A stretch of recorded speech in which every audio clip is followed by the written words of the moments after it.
Today, we look at Gaza, a place where hunger is a daily reality for many. The situation is very serious. Families are struggling to find enough food to eat. This isn't just about feeling hungry for a few hours. This is about a deep, gnawing crisis. It affects everyone, from the youngest child to the oldest grandparent. The search for food has become the main focus of life for so many people. It is a desperate search, often filled with uncertainty and fear. Understanding this crisis is the first step. What does a food crisis like this mean? It means that food is incredibly hard to get. The shops often have empty shelves. If there is food, the prices can be too high for most families.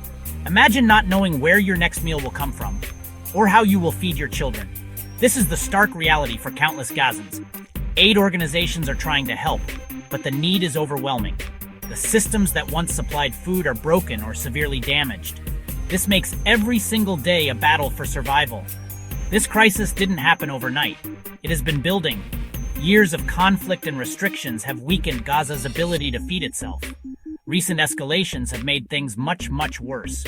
Borders are often closed or restricted. This means essential supplies like flour, sugar, and cooking oil cannot get in easily. Farmers cannot tend their lands safely. Fishermen cannot go far out to sea. All these factors combine to create a perfect storm of hunger. It is a human-made crisis, and it is unfolding before our very eyes. The world watches and reports come out daily. But what does it feel like on the ground? It feels like constant worry. It feels like children crying from empty stomachs. It feels like parents making impossible choices. Do they buy a little food or medicine? There is often not enough money for both. The international community speaks of famine warnings. For people in Gaza, those warnings are already a lived experience. The struggle for basic sustenance overshadows everything else. It is a heavy burden to bear. The image of queues has become a defining feature of life in Gaza. Long lines of people, waiting patiently or sometimes desperately. They wait for bread, they wait for water, they wait for any aid distribution they hear about. These queues can start forming before dawn. People leave their homes in the dark, hoping to be among the first. They hope to get a small share of whatever is available. Sometimes they wait for many hours, sometimes they wait all day, and sometimes they go home with nothing. Imagine standing in a line for 6, 7, maybe 8 hours, under the hot sun in summer, or in the cold and rain in winter. You are tired, you are hungry, you are worried. Around you, others are in the same situation. There's a sense of shared hardship, but also sometimes tension. Everyone wants the same thing. Everyone needs it urgently. These queues are not just lines of people, they are lines of human need, a visible symbol of a system failing to provide the basics for survival. For many, this daily queuing is their new routine. A father might send his eldest son. A mother might go herself, leaving younger children with a neighbor. They carry empty bags or plastic containers, hoping to fill them. The wait is physically exhausting. It is also mentally draining. There is the constant uncertainty. Will there be enough food today? Will the distribution point be open? Will it be safe to even go there? These are the questions that plague them as they stand and wait. The items they queue for are often the very basics. A bag of flour to make bread, a few tins of beans, a container of clean drinking water. These are not luxuries, they are essentials for life. The effort involved in obtaining these simple items is immense. It takes up most of their day, it drains their energy they need to cope with all the other challenges they face. The queues tell a story of resilience, yes, but also a story of profound and growing desperation across the Gaza Strip. If you could listen to the whispers in these queues, what would you hear? You would hear stories of heartache and resilience. My children haven't eaten properly in days, a mother might say softly to the person next to her. Her eyes would show her worry. She might tell you how she tries to distract them with games, but hunger is a hard thing to ignore.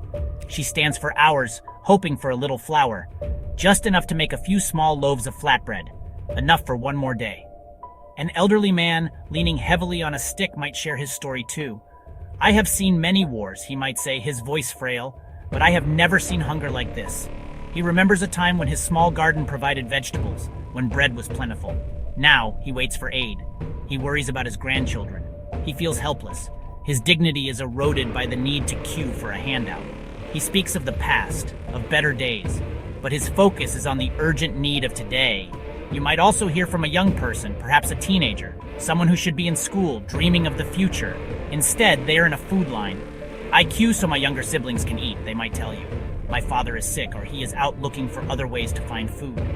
There is a maturity in their voice that belies their age. They have taken on adult responsibilities. The queue is their classroom now. The lesson is survival. It is a harsh education.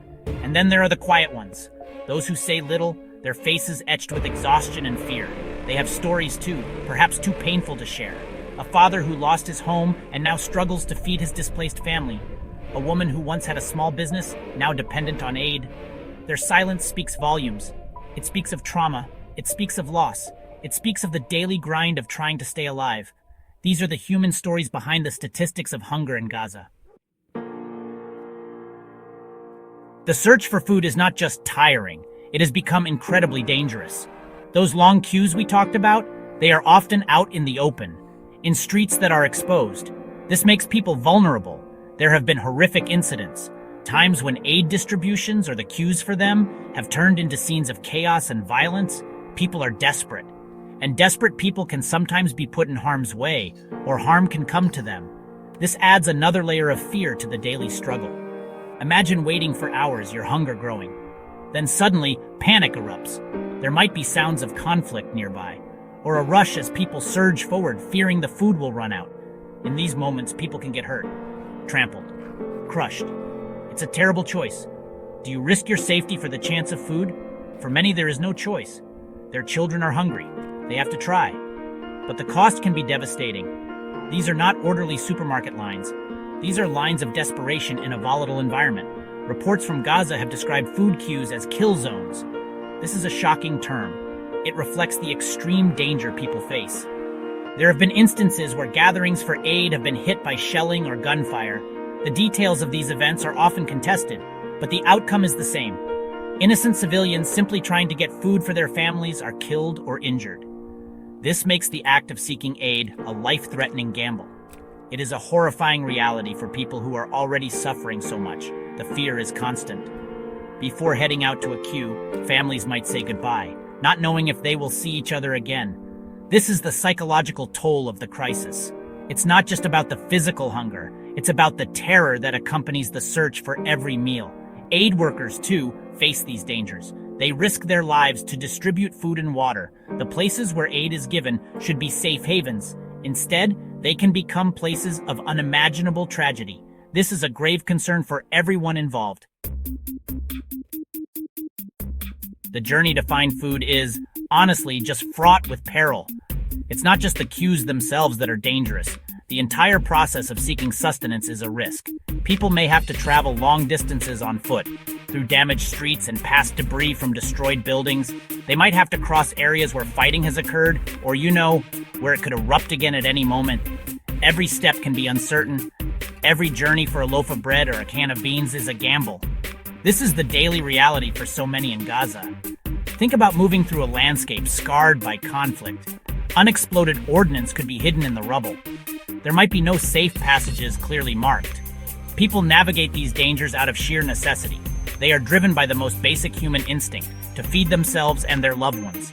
Sometimes they go in groups for safety, but even that offers little protection when the environment itself is so hostile. The infrastructure is shattered, roads are impassable. This makes every trip for supplies a challenge. Furthermore, the breakdown of law and order in some areas adds yet another layer of risk. Desperation can lead to chaos. There have been reports of aid trucks being overwhelmed by crowds or of supplies being looted before they can even be distributed fairly. This isn't necessarily malicious. It's often a sign of just extreme need. When people see a chance for food and they fear it's the only chance, panic can set in. This makes it even harder for aid to reach the most vulnerable in an orderly way. So the risk isn't just from direct attacks on queues, it's in the journey, it's in the unpredictability, it's in the collapse of normal societal functions. People are forced to make impossible calculations.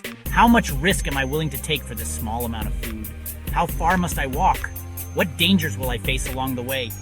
This constant assessment of threat just to eat is honestly an exhausting and terrifying burden. It wears people down day after day. So, why is food so incredibly hard to get in Gaza right now? It's a complex picture, but we can break it down into simpler parts. One major reason is access. Getting enough aid into Gaza is a huge challenge. Border crossings have been severely restricted or closed for long periods. The amount of aid allowed in has often been far below what is needed to feed over 2 million people. It's kind of like trying to fill a swimming pool with a dripping tap. The need is vast and the supply is just too small.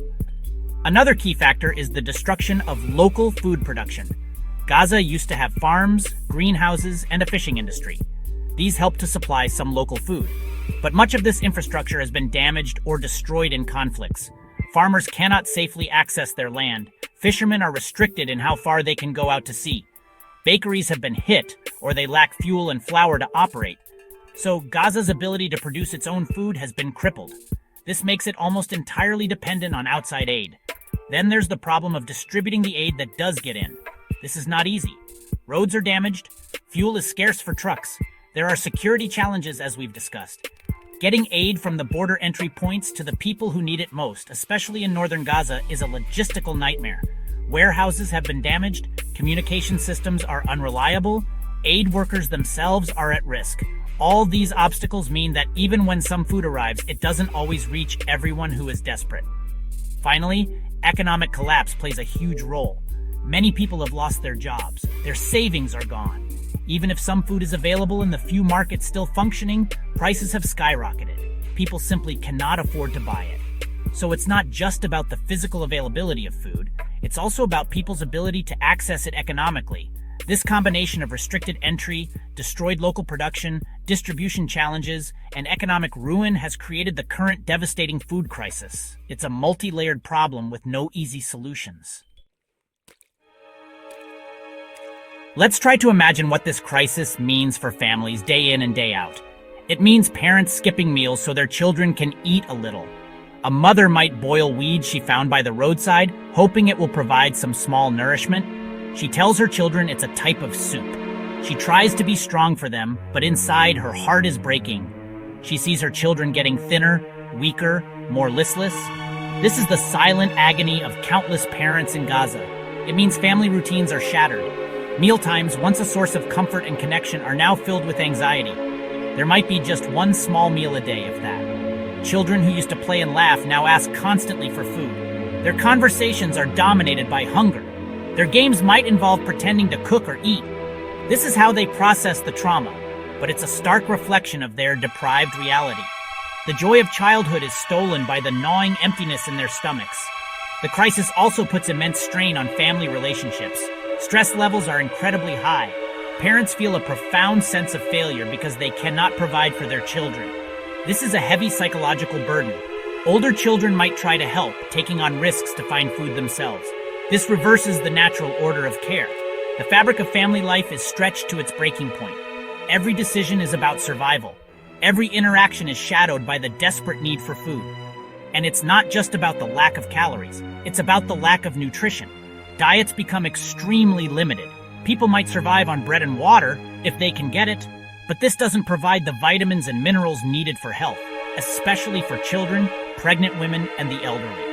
The long-term consequences of this malnutrition will be severe. Stunted growth in children, weakened immune systems, increased vulnerability to disease. This crisis is scarring a generation, both physically and emotionally.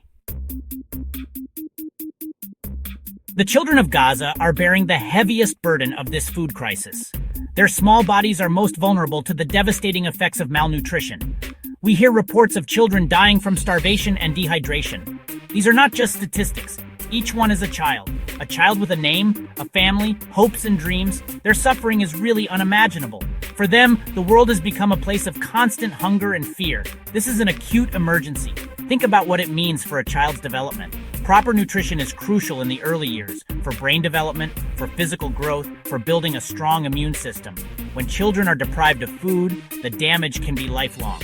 They may struggle to learn, they may suffer from chronic health problems. The potential of an entire generation is being undermined by this crisis. These are the invisible wounds that will take years, perhaps decades to heal, if they ever fully do. Beyond the physical impact, there's the psychological trauma.